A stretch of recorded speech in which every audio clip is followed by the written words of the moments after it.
Hey Cooper, with everything that's going on this week, how much do you feel like, or do you feel like that's kind of disrupted the rhythm a little bit, and how do you remain on track, especially with you guys going up against Seattle on Tuesday?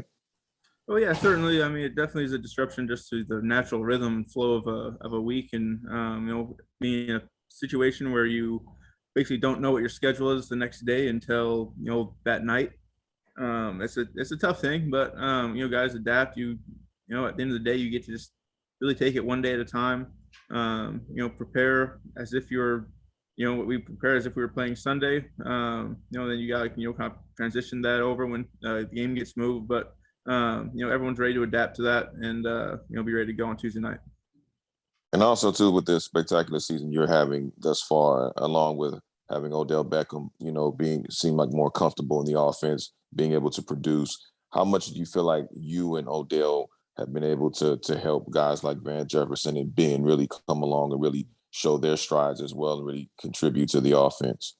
Yeah, well, I mean, shoot, Odell's done an incredible job coming in here and learning as much as he has in such a short amount of time. His understanding of what we're trying to do as an offense, his grasp on the little nuances is pretty incredible. So then just being able to talk that stuff through is invaluable. Someone that's played a lot of football in this league, done some really good stuff. So even just for myself, just hearing him talk about how he wants to attack things, the way he sees the field, sees leverages, sees coverages, and how he wants to get open on routes and create separation. It's fun to talk to him and kind of learn from him. I know Van thinks the same thing, Ben as well. So he's a huge asset to our receiver room. So we're really happy to have him. And lastly, for me, Raheem mentioned earlier, you kind of have a setup office when you're bringing guys in, kind of going over the plays and things like that. Just being in that role now, as far as kind of being the teacher, as it were, how much do you feel like have you seen that help you just as a player and having that influence over the other guys in the receiver room? Yeah, well, I think you learn a lot when you take on the role of trying to understand things to the point that you're able to teach things to other people, to be able to communicate kind of what you're seeing and how we want to attack things as a receiver group. The little I've touched on before, the little nuances of our group and what we need to do to execute well. Um, it helps me a ton. I mean, as a teacher, you have to know your stuff. You gotta be on your stuff. If you're kind of taking a role where you kind of are trying to help coach some of the guys coming along. It's helped me a ton in my preparation, and I'm really thankful for the group of guys we have to be receptive um, being able to collaborate together on how we want to do things. And by no means are those, I mean, being able to sit down in a room together. By no means is it one way. I mean, I think the best thing about this team, about our offense, especially, is just the ability to collaborate with each other. And there's no one way that things need to be done. Be able to work together to find out what the strengths are based on personnel, and then just be able to find a way to get the job done at the end of the day. Thanks, Cooper. Yeah, no problem. Lindsay. Hey Cooper, understanding this week has been kind of disruptive and chaotic. Is there such thing as a silver lining to kind of get your legs refreshed a little bit at this point, this late point in the season? Yeah, certainly. I mean, as long as you got to handle those extra days the right way, and as it's kind of a weird situation because you're testing every single day and all that stuff, but making sure that your body isn't getting into rebuilding mode as much as like it's got to stay on. You got to be able to get out, stay moving, keep your body ready to go, so that when it is time to go, that your body's just a tissue adaptation of being able to hit some high speeds here and there, so you aren't just coming out here after a week of not really being able to run and thinking you can just turn your body on and go. So that I think you handle it the right way. Certainly there's a silver lining there. And then going back to Monday night, we saw another kind of unique end zone dance from Odell. Wondering if that's rubbing off on you guys. I know you guys haven't really been too much of big end zone party dance choreographed celebrators, but is that rubbing off on you guys at all?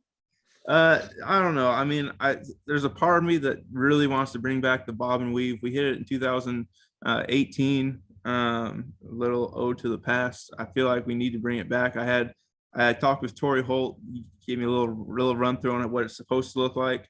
Because the videos that I've seen, you got Ricky Prohl in there doing something that I don't think is exactly what it was supposed to be. So went to the OG, got the some teaching on what that's supposed to look like. We'll see if it comes out. we'll see. Thanks, Cooper. Jordan. Hey, Cooper, if you could think way back to the Arizona game just a couple of days ago, the coaches have talked a lot about players stepping up, and obviously there's a lot of guys who are hitting the right curve at the right time, essentially.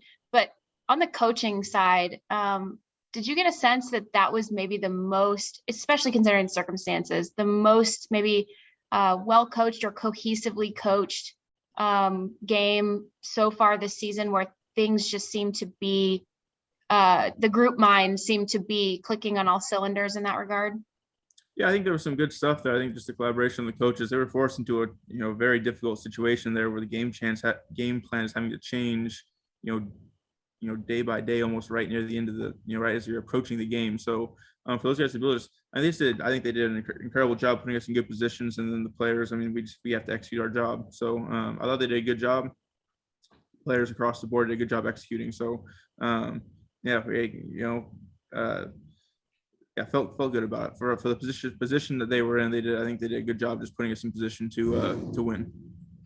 And then I know that when you're asked questions like this next one that I'm going to ask you, your first response will be to talk about your teammates. But I'm wondering if you can pick from this year so far, the year that you are having, a play that you specifically were involved in that is your favorite so far that you've run this year.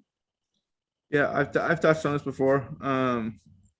My favorite play this year, and I don't know, I've answered this question probably 4 times, and so I know exactly the play.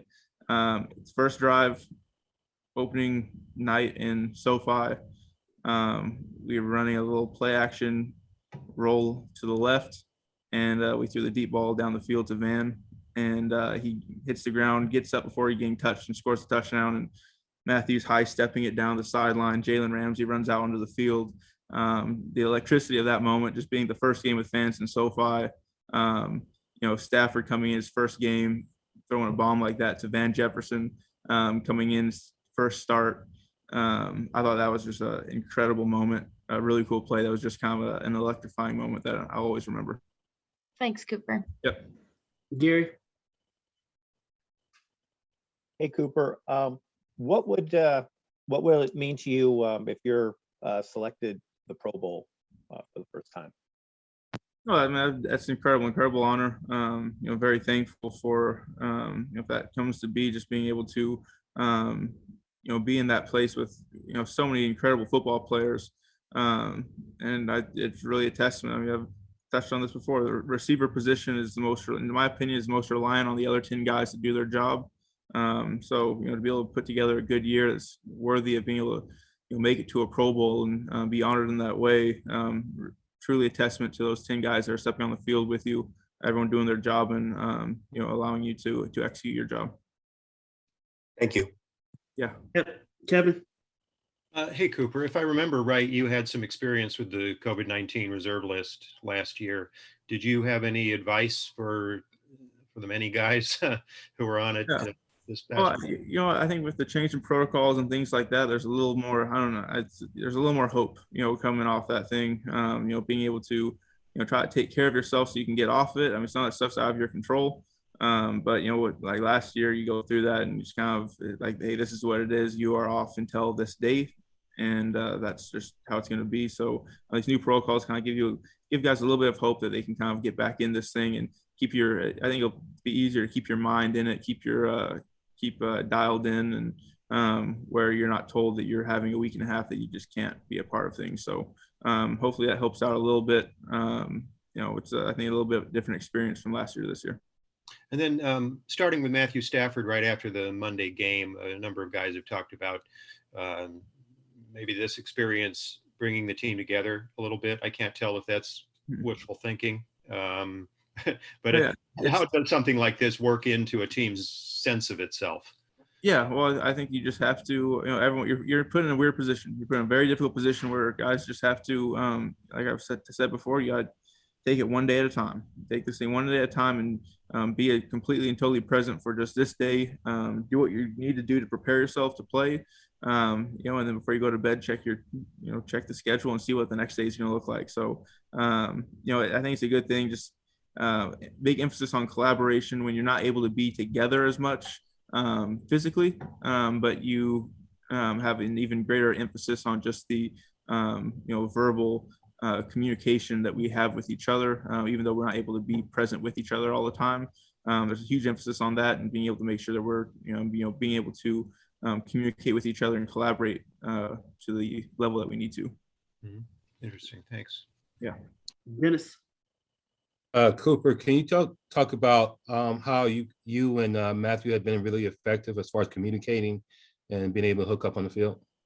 Yeah, well, I think the time between just repetitions, you get out there, maybe on a good day you get 40 plays, that you can run through maybe full speed, and that's great. But the time between those plays, when the defense is out there getting their reps and being able to just talk with each other, what we saw, what we liked, what we didn't like, the time watching film and all that stuff, it's just taking an emphasis to be particular and intentional about the communication we're having then, asking questions, not feeling like there's any dumb questions, but just being able to communicate with each other and really being willing to disagree on things as well and be able to talk through, what's going to work best for, not just what I'm seeing as a receiver, but also what he's seeing as a quarterback. So being able to have those talks, being able to communicate in that way is a huge benefit for us. And when you see the Seattle's defense, are they still an elite defensive unit? Oh, I think they've got some really good players over there. They've got a scheme they've been doing for a while that I think is, they know how to do it. I don't think some teams fall into this.